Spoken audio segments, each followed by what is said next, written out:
দ্বিতীয় ক্লাসে আমরা শিখবো হিরাকানার 18টি বর্ণ।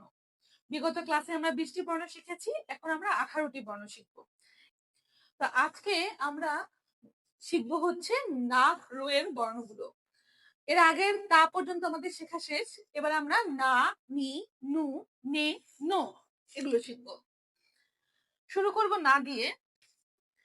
না লেখার সময় প্রথমে আমরা এরকম একটা দাগ দিব তায়ের মতো, দিয়ে এর নিচে আমরা একটা রস্যু কাটবো এবং তার উপরে একটা দাগ দিব। এটা হচ্ছে না। না।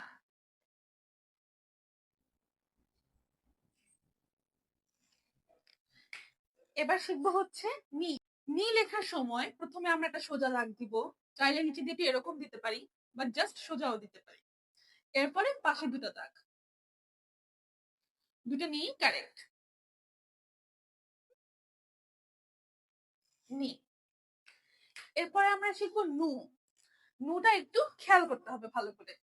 নু লেখার সময় প্রথমে আমরা এইভাবে একটা বাঁকা দাগ দিব, তারপর আড়াআড়ি করে আরেকটা দাগ ঘুরিয়ে এনে এই পাশে এনে এখানে একটা গুটলি দিব। এই যে গুটলিটা, এটা ইম্পর্টেন্ট, কারণ এটা যদি আমরা না দিই তাহলে বর্ণটা মেয়ের মতো হয়ে যাবে। তাহলে আমরা কি করছি, প্রথমে একটা বাঁকা দাগ দিয়ে আড়াআড়ি আরেকটা দাগ এনে ঘুরিয়ে এনে গুটলি দিচ্ছি এবং এখানে যতটুকু স্পেস রাখতেছি অতটুকু জরুরি। লাইক এটাকে আবার এরকম করা যাবে না, তাহলে বর্ণটা অ্যাকিউরেট হয় না। নু। এবার শিখবো নে। নে লেখার সময় আমরা প্রথমে সোজা একটা দাগ দিব, তারপর এর উপরে এরকম আড়াআড়ি করে দাগ দিয়ে ঘুরিয়ে এনে একটা গুটলি দিব। এখানেও গুটলিটা জরুরি।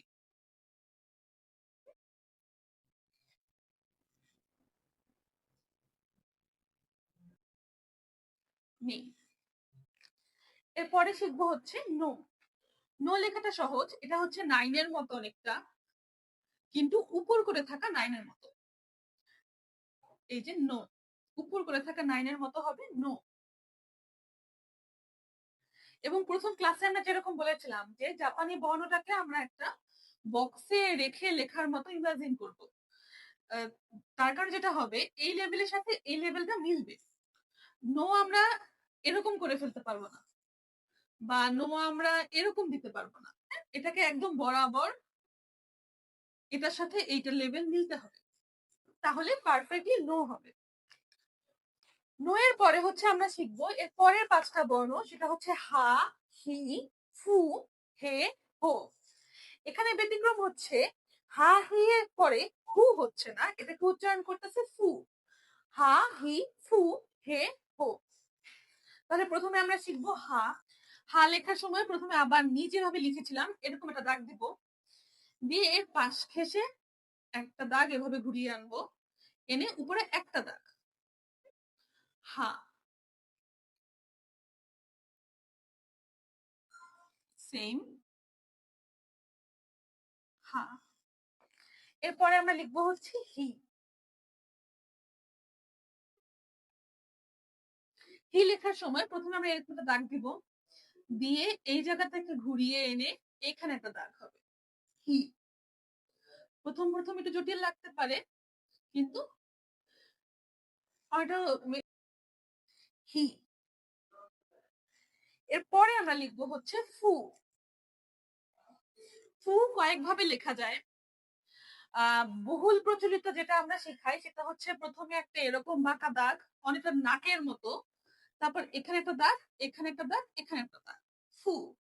আবার অনেক ক্ষেত্রে এইভাবে করে এনে এখানে একটা দাগ, এখানে একটা দাগ, এটাও ফু। দুই ভাবেই ফু লেখা যায়, এক এক ফন্টে এক এক রকম লেখা থাকে। তাহলে আমরা ফু লিখতেছি প্রথম ভাবেই ফু। এরপরে আমরা লিখবো হে। জাপান তো পাহাড়ের জন্য খুব জনপ্রিয়, ফুজি পাহাড়ের জন্য হে বর্ণটা অনেকটা পাহাড়ের মতো, কিন্তু এখানের মধ্যে একটা ব্যাপার হচ্ছে যে এই দাগ থেকে এই দাগটা একটু বড়। হে।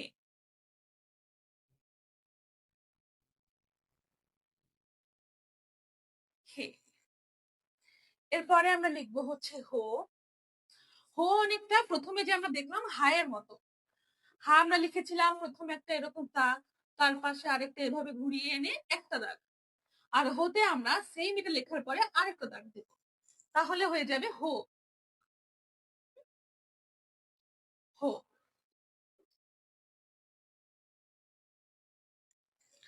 হয়ের পরে এবার আমরা শিখবো মা রোয়ের বর্ণগুলো।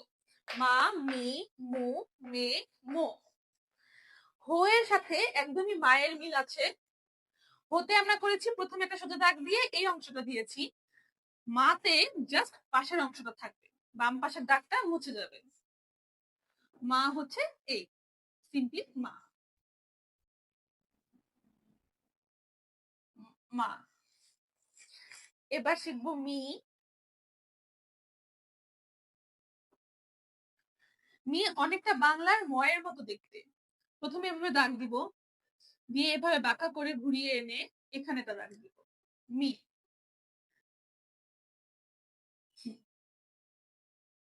মি।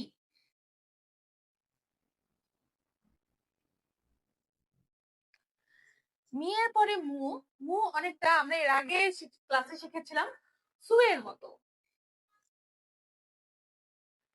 সু লেখার সময় আমরা করেছিলাম প্রথমে এভাবে দাগ দিয়েছিলাম, দিয়ে এভাবে ঘুরিয়ে একটা গুটলি দিয়েছিলাম, দিয়ে বাম পাশে ওটাকে ঘুরিয়েছিলাম। কিন্তু এখন এটাকে ঘুরিয়ে আমরা ডান পাশে আনবো, এনে এখানে একটা দাগ দিব, তাহলে হয়ে যাবে মু।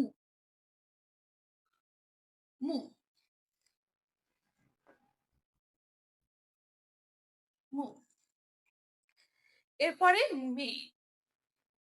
প্রথমে যখন আমরা নু লিখতেছিলাম তখন আমরা বলেছিলাম যে নু অনেকটা মেয়ের মতো। কিভাবে? প্রথমে এভাবে একটা বাঁকা দাগ দিব, তারপর আড়াআড়ি করে ঘুরিয়ে এনে এখানে থেমে গেলে হয়ে যাবে মে। আর এই জায়গায় যখন আমরা গুটলি দিচ্ছিলাম তখন নু হয়ে যাচ্ছিল, আর গুটলি না দিলে সেটা হয়ে যাবে মে। মে। মে। এরপরে আমরা শিখবো মো।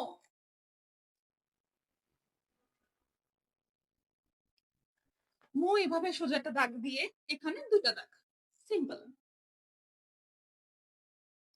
মো।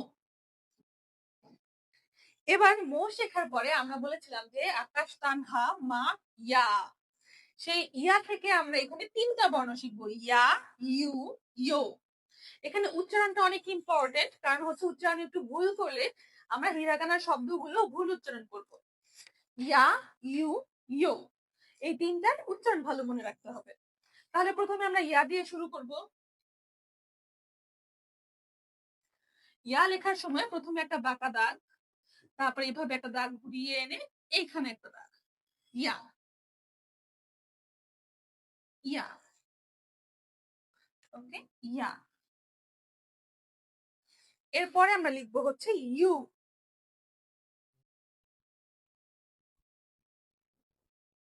ইউ লেখার সময় প্রথমে একটা সোজা দাগ দিব, দিয়ে এইভাবে করে ঘুরিয়ে এনে এইখানে একটা দাগ দিব, ইউ। ইউ হয়ে গেল ইউ। এরপরে হচ্ছে ইয়ো। ইয়ো লেখার সময় আমরা এইভাবে করে এনে এখানে একটা দাগ দিব, ইয়ো। এবং এই দাগটা কিন্তু পুরো বরাবর আসবে না, হ্যাঁ, এরকম আসবে না, এটা এক পেশে হবে, এখান থেকে এক পাশে ডান পাশে দাগটা হবে, ইয়ো। তাহলে আজকের ক্লাসে না থেকে শুরু করে ইয়ো পর্যন্ত মোট 18টি বর্ণ শেখা হলো। ধন্যবাদ।